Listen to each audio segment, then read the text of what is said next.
Monsieur Leonelli, il ne faut pas vous énerver. Surtout que Monsieur Governatori voulait vous proposer d'être référent à la potagérisation. De son quartier, que de son quartier, que de son quartier. De votre quartier.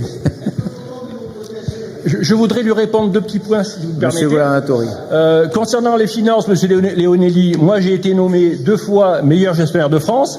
Vous avez été nommé pire gestionnaire de France, puisque votre notation de métropole était autour de A, d'après votre propre cabinet d'audit. Alors en finance, il faudra vous lever plus tôt.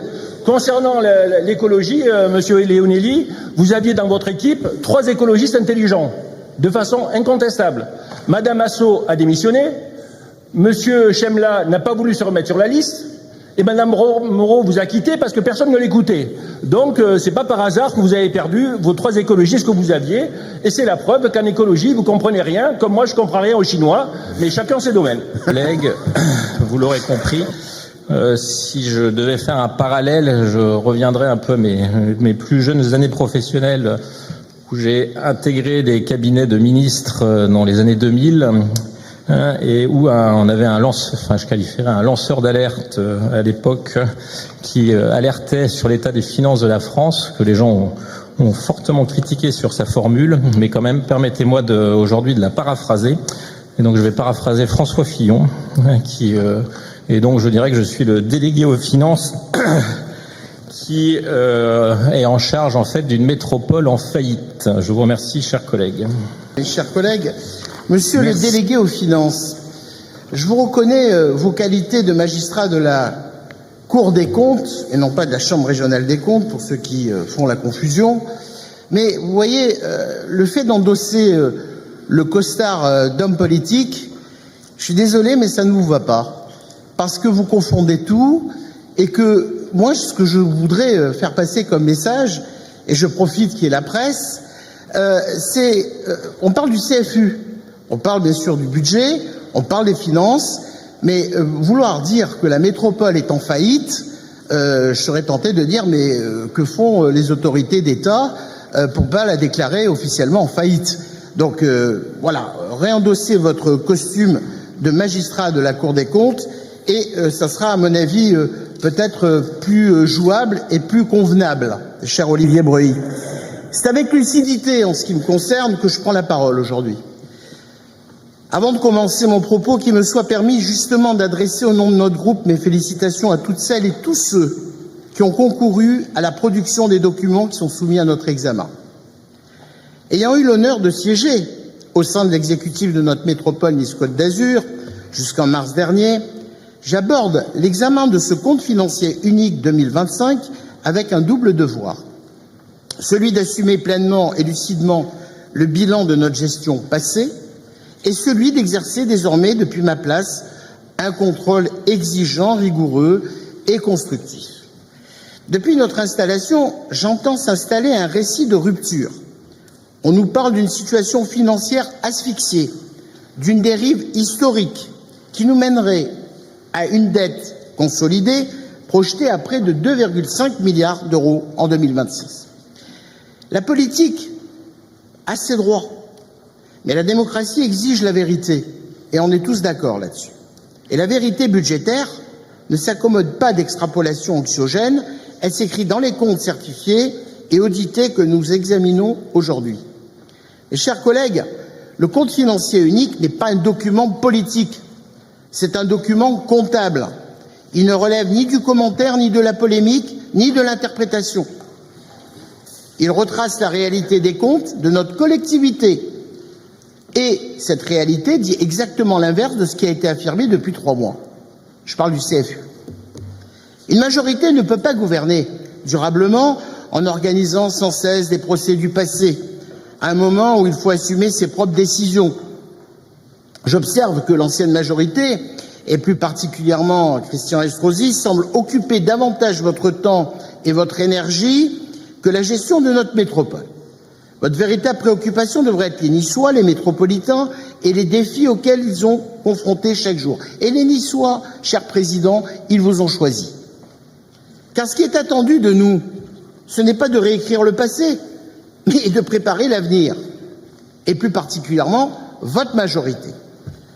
Aujourd'hui, je veux être factuel, précis Et je vous demande de bien vouloir éviter les dérisions, voire les diversions.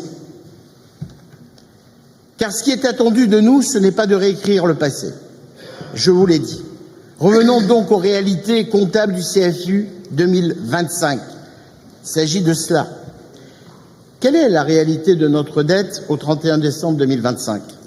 L'encours de la dette consolidée s'établit à 1 702 millions d'euros, loin des scénarios catastrophes échafaudés pour justifier de futurs renoncements.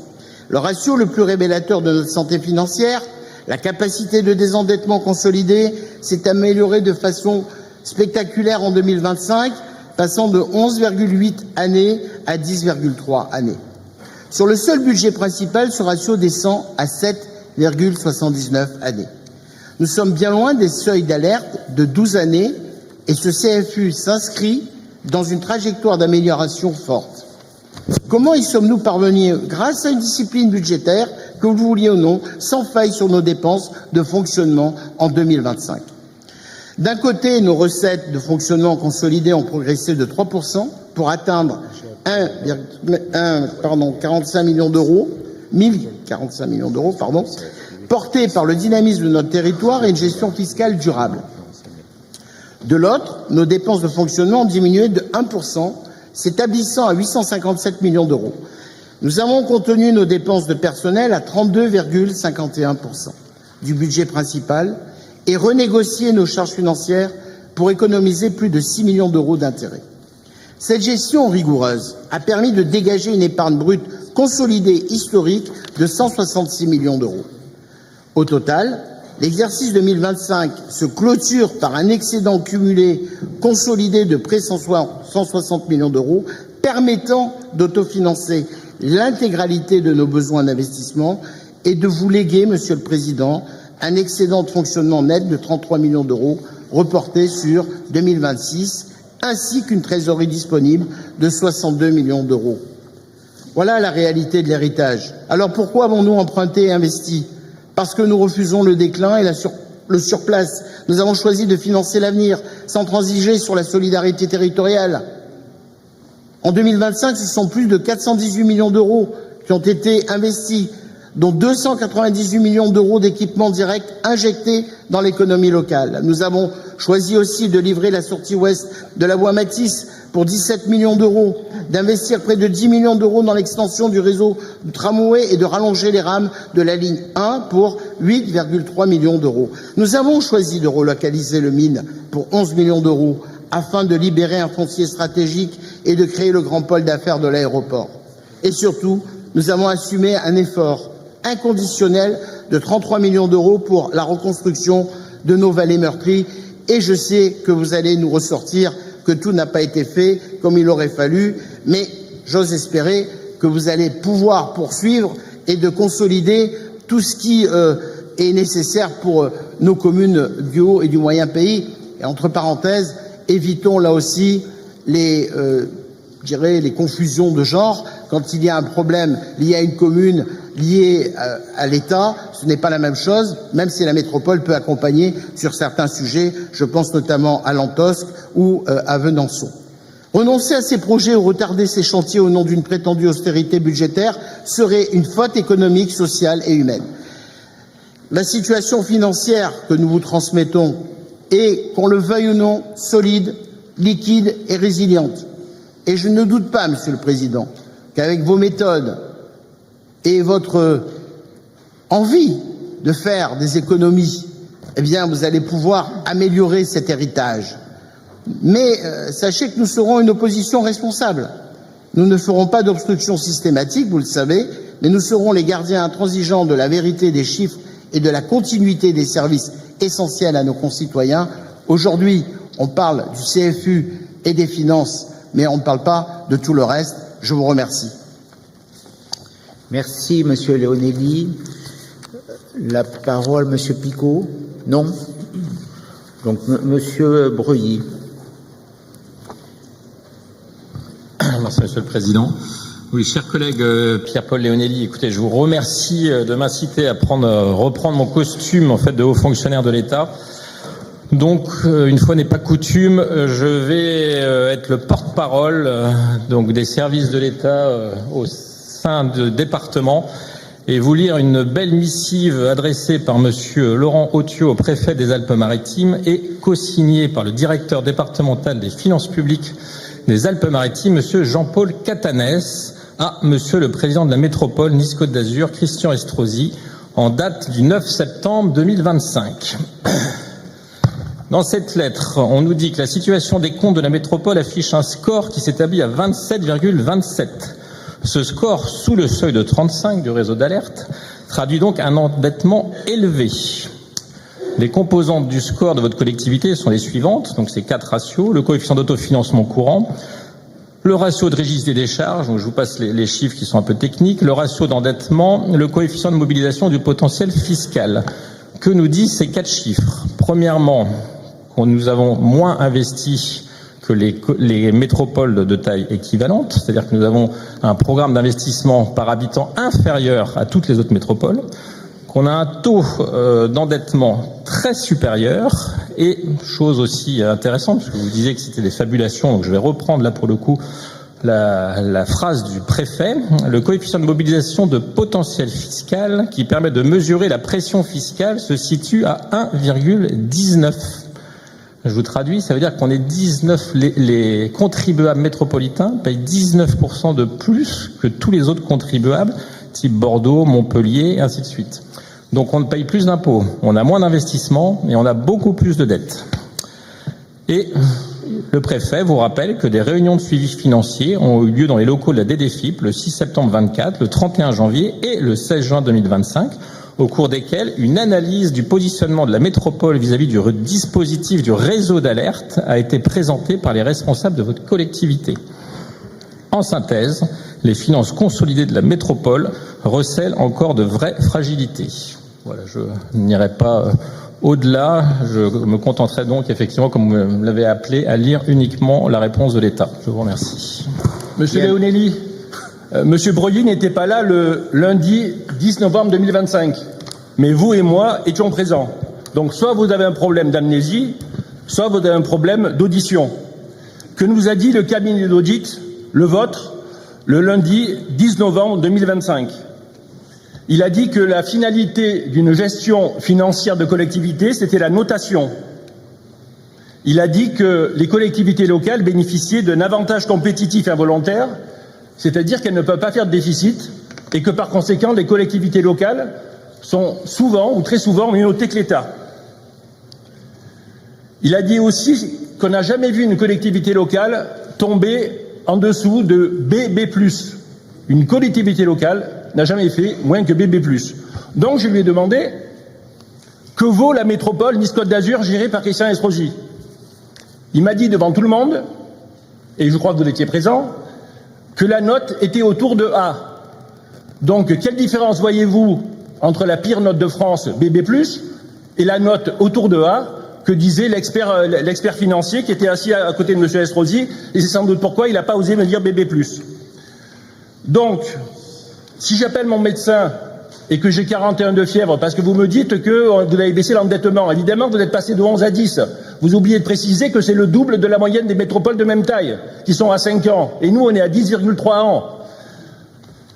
Donc si j'appelle mon médecin et que j'ai 41 de fièvre et qu'une semaine après j'ai 40 de fièvre, j'ai toujours de la fièvre. Il faut que je change de médecin, non? Donc l'équipe Estrosi est la pire gestionnaire de France. Monsieur Leonelli, d'abord, merci de souligner qu'on a la chance d'avoir avec Olivier Breuilly un magistrat de la Cour des comptes dans notre Assemblée. Je crois que c'est un atout. Après, je pense que je ne suis pas convaincu que c'est à lui de faire le contrôle en tant que magistrat de notre établissement public. Je pense que ça poserait un petit problème juridique, ça s'appellerait un conflit d'intérêts.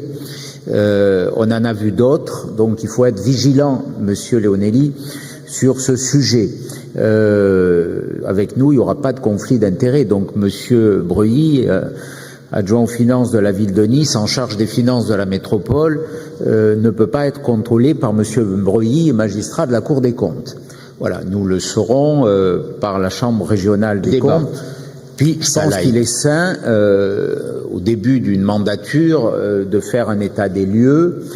Et cet état des lieux, c'est pas par souci de quelques revanches. Vous savez, les électeurs nous ont fait confiance. Vous l'avez souligné, je vous en remercie. On a du temps. On va travailler sereinement. Mais pour travailler sereinement, pour se projeter dans l'avenir, il faut apprécier nos marges de manœuvre et notamment notre capacité d'investissement. Aujourd'hui, c'est la dette. Nous avons remboursé, mes chers collègues, 150 millions d'euros de dette en 2025.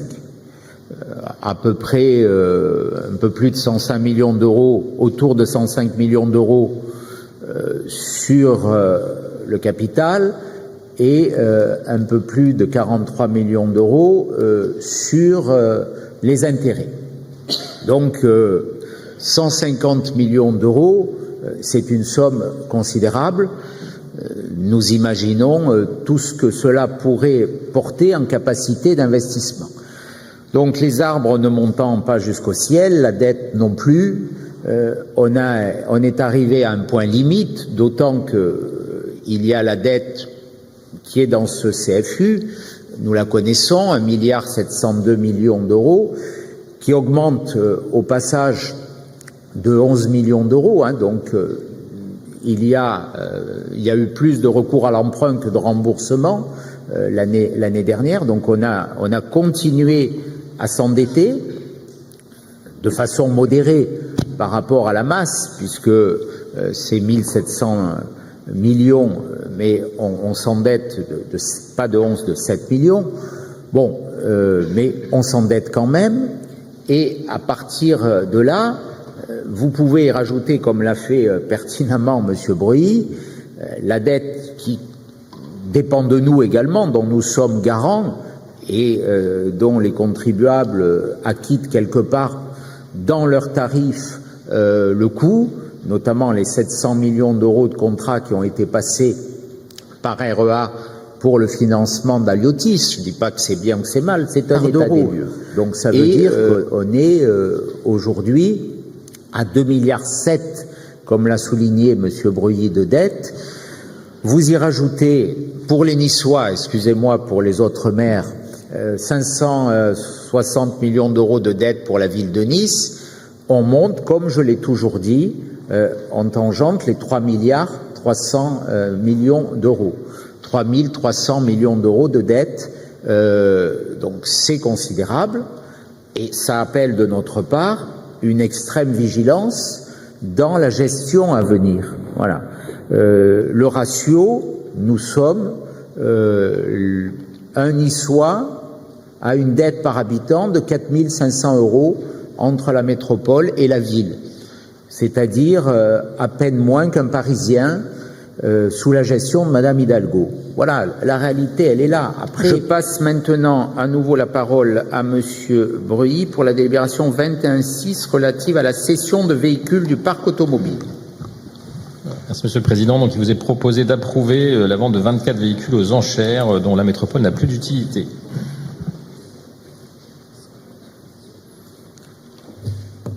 Des interventions sur ce sujet, des oppositions, des abstentions, unanimité pour la vente des véhicules.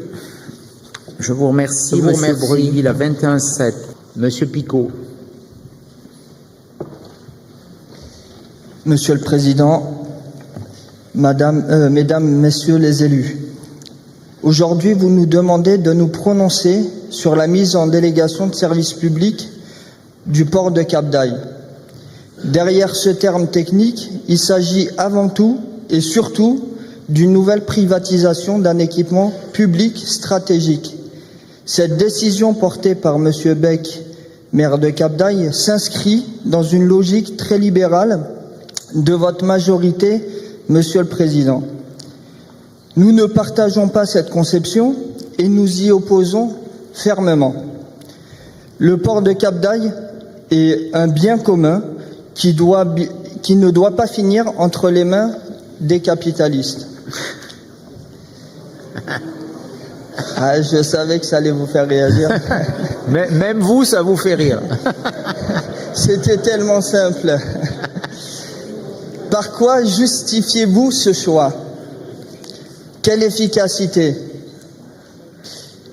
La réalité des délégations, c'est moins de transparence, plus de rentabilité, une perte de maîtrise publique. Cela intervient dans un contexte où la métropole affiche une dette abyssale. Dans ce contexte, c'est le contraire qu'il faut faire. Consolider nos outils publics et maîtriser nos ressources. La vérité est simple, les ports sont des mannes financières très importantes.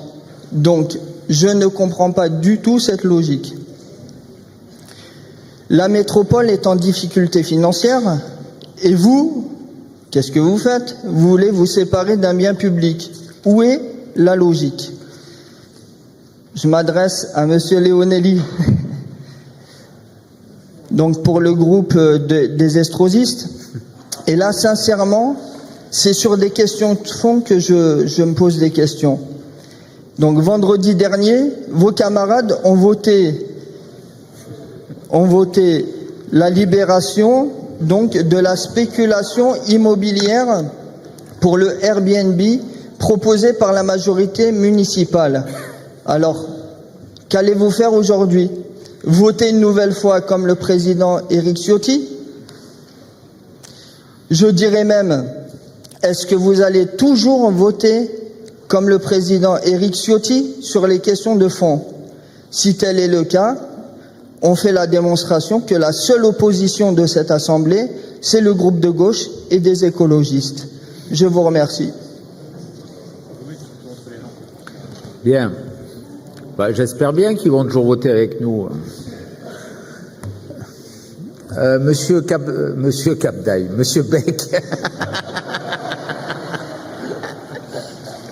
C'est une association. Oui, c'est un raccourci. C'est pas une concession. Monsieur Picot, il vous a peut-être échappé que j'ai indiqué que le contrat de concession qui arrive à expiration date de 1981, une date qui doit dû marquer votre jeunesse. Monsieur Mauroy était alors Premier ministre et c'est sous son gouvernement que toute la procédure à la fois de concession d'endigage qui a été consentie par le gouvernement socialiste de l'époque à une société bancaire au début des années 80 qui a été signée et que nous arrivons donc au terme de près de 50 années de concession lancées par le gouvernement socialiste. Alors, si vous aviez lu le rapport, et je regrette que vous ne l'ayez pas lu, qui était joint à cette délibération, vous auriez vu qu'il y avait certes des perspectives de recettes pour l'exploitant, ce qui est normal, et de redevances pour la métropole, mais il y avait aussi 35 millions d'euros de travaux qui étaient envisagés et qui seront nécessaires dans le cadre de différents confortements du port de Cap-d'Aille. C'est dans un souci de bonne gestion qui nous apparaît plutôt intéressant pour notre établissement public et pour la métropole que de confier ce port à une société qui en aura la gestion mais également les charges.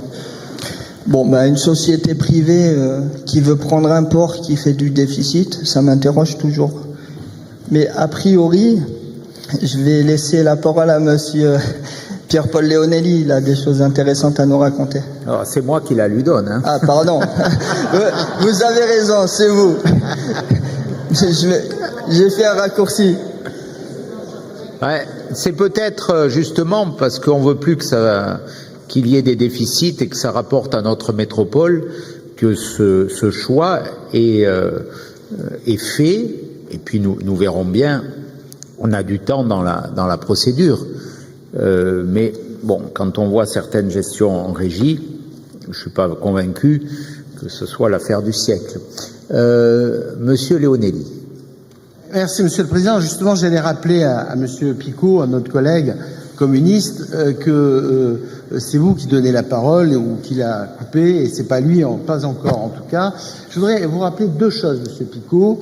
La première, c'est que évitez, vous savez, je suis très attaché à la sémantique, évitez de m'appeler camarade. Voilà.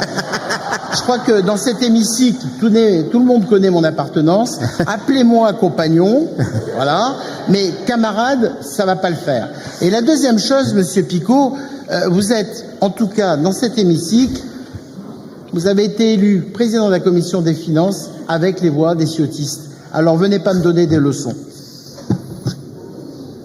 Oh. Moi, j'aurais pas la prétention, le manque d'humilité de faire de mon nom un courant politique, Monsieur Leonelli. Hein. Voilà. Très, très modestement, je préside cette assemblée et il y a des élus qui soutiennent la politique qu'on conduit. Hein. Voilà. Donc je leur demande pas d'être catégorisés comme ça. L'élection de Monsieur Picot, elle correspond, je crois, à un principe qui a été d'ailleurs inauguré par le président Sarkozy pour l'Assemblée nationale dans la modification de la Constitution qui est intervenue, je crois, en 2010 ou en 2011 au cours de son mandat, c'est de faire en sorte que la Commission des finances de l'Assemblée nationale soit présidée par un membre de l'opposition. Et il m'a paru sain que ce soit à la ville de Nice ou à la métropole, que ce soit le cas, parce que moi je pense qu'il est nécessaire d'avoir des pouvoirs de contrôle, et quand il y a des contrôles, ça évite des dérives, et puis ça évite de se contrôler soi-même. Donc, vous vouliez tout à l'heure que M. Breuilly se contrôle lui-même. Non, je pense que M. Picot peut contrôler ce que nous faisons en toute transparence, et ça me paraît être de bonnes pratiques et de bonnes politiques. Ça ne veut pas dire que je partage l'intégralité des convictions de M. Picot, voire la totalité. Voilà. Mais je pense qu'on est dans une pratique, et j'ai voulu l'inaugurer, où l'opposition a sa place, où les débats sont ouverts, où chacun parle comme il veut, aussi longtemps qu'il veut, qui prend la parole comme il veut. Voilà, vous êtes tous élus, vous avez une légitimité électorale, opposition, majorité, sans appartenance politique forcément. On travaille dans le sens de l'intérêt général, et moi je pense que les oppositions sont utiles, et la vôtre aussi, Monsieur Leonelli. Voilà, chacun peut amener sa pierre à l'édifice, il peut y avoir des idées.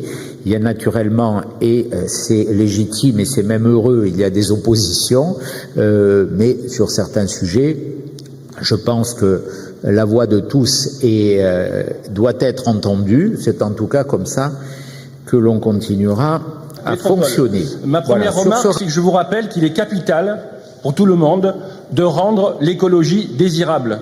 Si on rend l'écologie détestable, on est cuit à tous les sens du terme. Donc moi, je veux rendre l'écologie désirable, premièrement. Deuxièmement, je ne veux pas emmerder les automobilistes, je veux créer les conditions pour que les automobilistes aient moins besoin de la voiture. C'est capital. On ne veut pas contraindre, on veut suggérer, expliquer et créer les conditions pour que les automobilistes aient moins besoin de la voiture. Écoutez, je crois que sur le plan climat, tout le monde est d'accord, mais à un moment donné, faut siffler la fin de la récréation, parce que M. Governatori va pas nous expliquer quand même que c'est le grand organisateur de la végétalisation et du reste de la ville de Nice. J'ai été ces dernières années l'adjoint aux espaces verts. Notre président de la métropole, mais surtout le maire de Nice, nous avait confié comme objectif de végétaliser les espaces publics, les cours de récréation. Donc voilà, il faut aussi peut-être rappeler le passé, Monsieur Governatori, parce que j'ai cru comprendre que vous aviez une mémoire sélective. D'ailleurs, vous vous débrouillez peut-être mieux sur la végétalisation que sur les finances publiques, mais il n'en demeure pas moins que la végétalisation, et quand j'écoute le soir, comme tout le monde ici, les séquences météo, on nous dit effectivement il faut végétaliser les villes. Et simplement ce que je veux assurer ici, Monsieur le Président, c'est que la ville de Nice a considérablement été végétalisée sur les voiries. D'ailleurs, ça a suscité quelques problématiques, mais aussi sur les cours de récréation. Et tant mieux que vous puissiez et que les Niçois puissent en profiter. Et je compte bien sûr sur le fait que l'on puisse bien évidemment développer la végétalisation de la ville, car effectivement, il vaut mieux avoir des îlots de fraîcheur que des îlots de chaleur. Mais de grâce, Monsieur Governatori, Voilà, soyez un petit peu plus modeste sur le sujet, parce qu'il n'y a pas que vous qui avez travaillé sur tous ces sujets. Il y en a d'autres avant. Il y a aussi Catherine Moreau qui avait pris sa part à mes côtés. Donc moi je veux bien, mais voilà. Et vous avez raison sur une chose, Monsieur Governatori. Vive l'écologie incitative et contre l'écologie punitive. Monsieur Leonelli, il ne faut pas vous énerver.